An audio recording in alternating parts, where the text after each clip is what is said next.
nice to spend the day with my kids and my wife and get some stuff done. But I'll be honest, this weekend was tough. Taylor Hawkins, beloved drummer of the Foo Fighters, passed away early Saturday morning. Terrible tragedy. And as a huge Foo Fighters fan, which a lot of my friends know me mainly for that, there's a whole sector of people that when this happened, they reached out to me and said, "Hey, I know how much you love those guys." And just like anything else, you get older and you have kids and you don't have time for recreational things like following bands and things like that. But Foo Fighters is a band I've seen many times. Met Taylor, had one of the craziest nights of my life with him at one of his shows in Chicago with his solo band. Got a chance to hang out with them. And one of those guys that very down to earth, realizes that he had a lottery ticket and it cashed. Him and Dave Grohl both. I think that's why we all love him so much, because they were humble guys. Or Dave, of course, is still here, but Taylor was just a down to earth, great man. And seems like he was battling some demons. I'm not a dear friend of his, but they did a good job of hiding it, because through the years I watch a lot of interviews and watch a lot of things with Taylor and Dave, and it just didn't strike me as they're the kind of that kind of band. They're family guys that take their wives and kids on the road, and I think Dave's daughter even sings in the band as a backup singer. So terribly sad. That was a band that meant a lot to me. I woke up to the news that Taylor passed, and they were in Colombia, and they said it was all of a sudden, and I just sat there and wondered, like, drugs was the last thing that came into my mind, which I do realize that I watched the documentary, and I know a little bit of Taylor's story where he did have an overdose from heroin, but it kind of made it sound like there wasn't a whole lot of heroin days for him. Sounded like that was something that he sort of tried and it went wrong, and he was in a coma for a week. But that was over 20 years ago, I believe. Just didn't look like he was tore up at the shows. I don't remember him drinking or anything when I seen him. Of course, that does not mean that he wasn't. I think you know what I mean. They weren't a real drug. Their songs weren't about doing drugs, and it's so sad. That was meeting him, and I've got a chance to meet a couple other guys in the band, and never got a chance to meet Dave.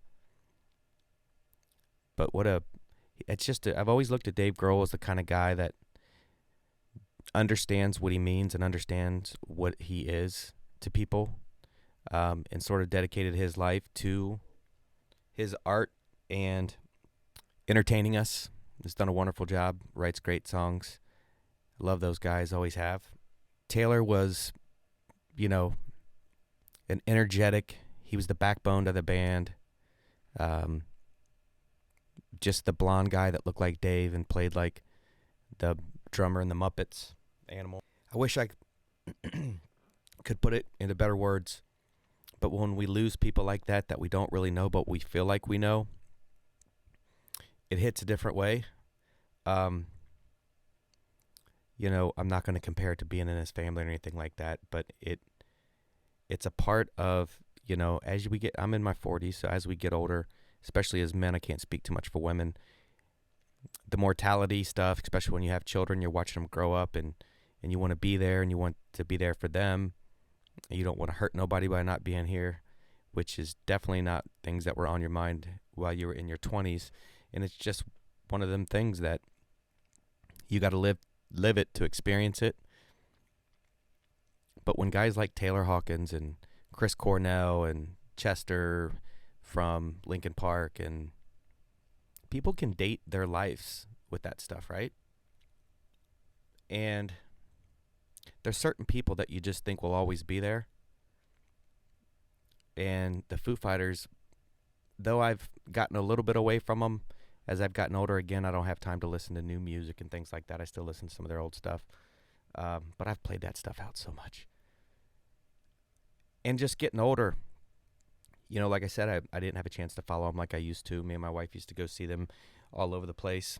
It would be like a little mini vacation for us. But they're just a band that I always thought was going to be there. I always thought that their songs would be there.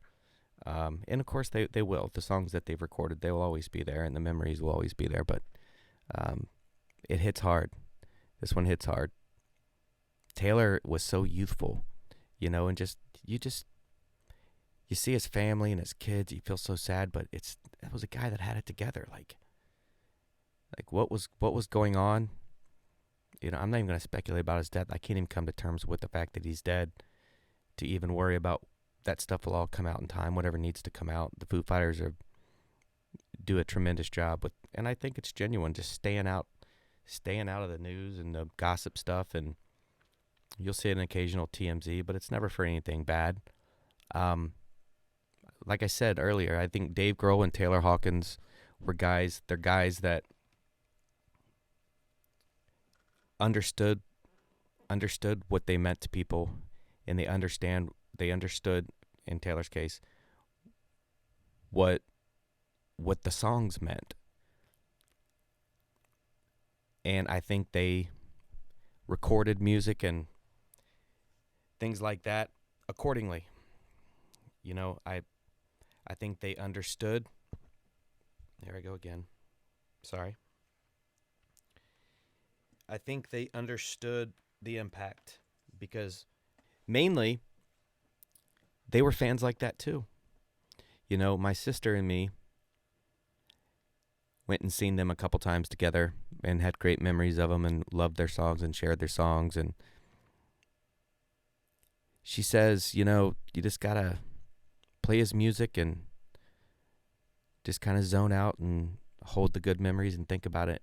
I mean, I think she's right, and that's what I did. Cry it out, do whatever you got to do. If Taylor was here, he loved bands, and Freddie Mercury. It was his big. He sings a lot of Queen cover stuff when they play live, and he knows what it feels like. He would understand what his fans and what they feel. I'm not even gonna mention his family because it's a whole different kind of thing. So sad for his kids, but what a freaking cool dad. What a cool dad you had. How lucky. That dude left nothing but good in the world. He nothing negative. If there was, it was to himself. And bizarre because the guys that he hung around with, I mean, I know Dave Navarro's had his stuff in the past, but those are guys, they're still here, right?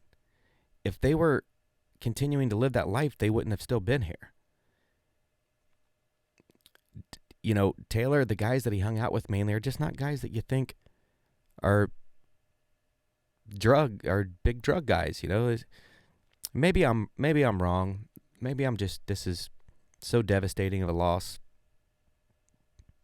in my life personally. But the guys that I see Taylor with in the interviews and things, it's like they just had it together. It's just weird. It's weird that this is how it happened.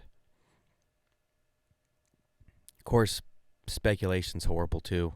Listen, it could very well be a thing where Taylor was partying. We all do. Like I said, I'm in my 40s. I still party here and there. Not like I used to. Probably couldn't do it like he used to, but it could be a very well case that, hey, he's in Colombia. When in Colombia. Not making a joke of this at all. And there could have been something bad in it, but to sit here and say he had benzos and antidepressants and all this stuff, like, so what? That stuff that maybe he took every day as a prescription. Maybe a doctor told him he needed that. Like, I have my own thoughts on benzos and things like that, but I'm not also very aware that everyone's mental makeup is different. Listen, who knows what happened? That stuff could have all been in one concoction that he took. Who knows? But shouldn't even speculate on that. I'd rather think about his life and his legacy, and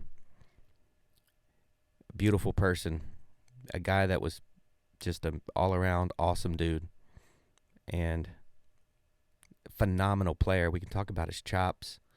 He was a played with Sash Jordan. He played with Alanis Morissette, which is kind of, I always thought of Sash Jordan's like I won't say the poor man's Alanis Morissette, but certainly didn't have the success, but both from Canada.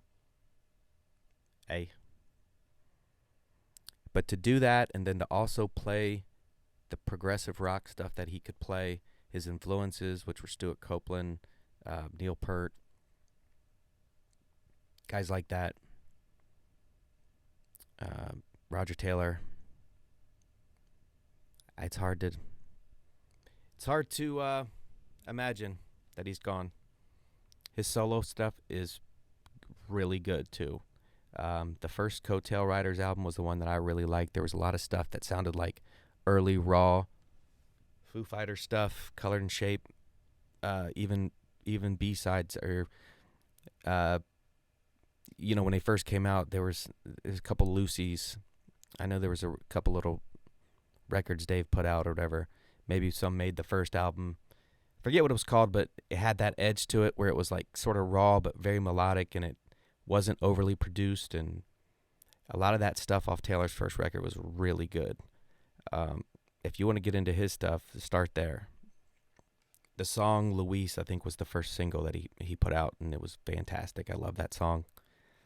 And if you look online, there's some performances of him doing that song for some talk shows and things like that. I seen one with Carson Daly earlier. I was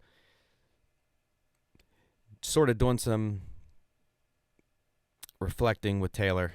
We'll certainly miss him. Unbelievable drummer. Really unbelievable. Did all kinds of stuff. Sat in, was it Coheed and Cambria? Is that who it was? I don't listen to them. I know they're fantastic. I've heard some of their stuff, but I haven't gotten into them. But I know that he played on their record, something with their drummer left, and they were in between drummers, and he played on one of their albums.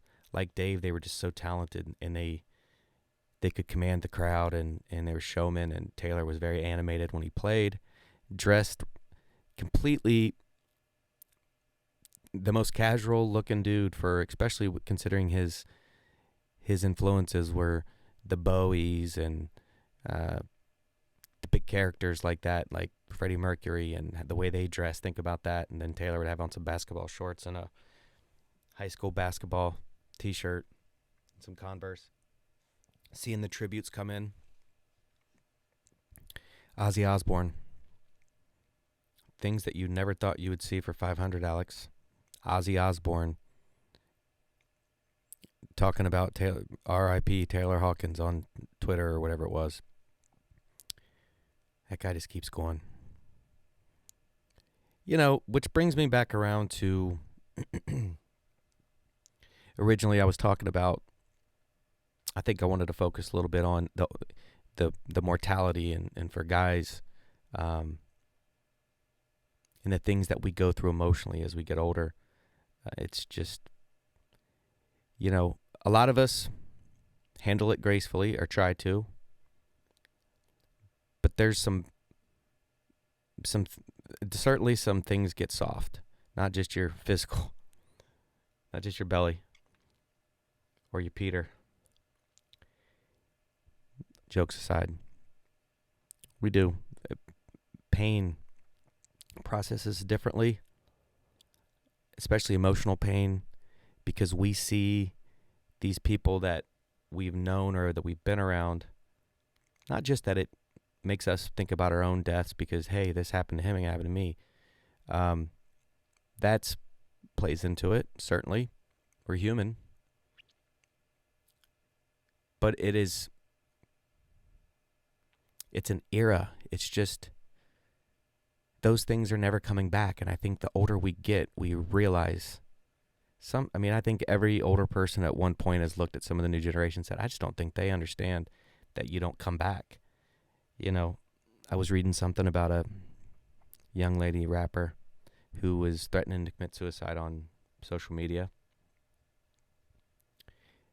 I really hope that that's not the way that she ended up, because I didn't hear anything else about it, but it's a horrible thing to do if If you're just faking it and looking for attention, that's horrible to put your family and friends through that. But if that's really how you feel, I don't think you understand. That can't be how you feel, because you couldn't tell people. You couldn't call your shot. That's a cry for help is what that is. But either way, I hope the young lady gets the help that she needs, because you don't come back. You don't come back. You see people on a shirt or a song made about, they're never coming back. And you know what's sad? Eventually people forget you. You know, the whole generation of people that knew you sort of fizzle out. That whole generation, those people that knew you belonged to. I'm not trying to preach, and I know that we all know what I'm saying. I don't need to say it. I just felt in my soul that this is something maybe I just needed to work out with you guys, because it's all weekend. It's just sort of been at the front of my mind, and it's like, the older you get, like I said, I had a run at the story I told about Taylor was probably 16 years ago, 06. And it just flies by,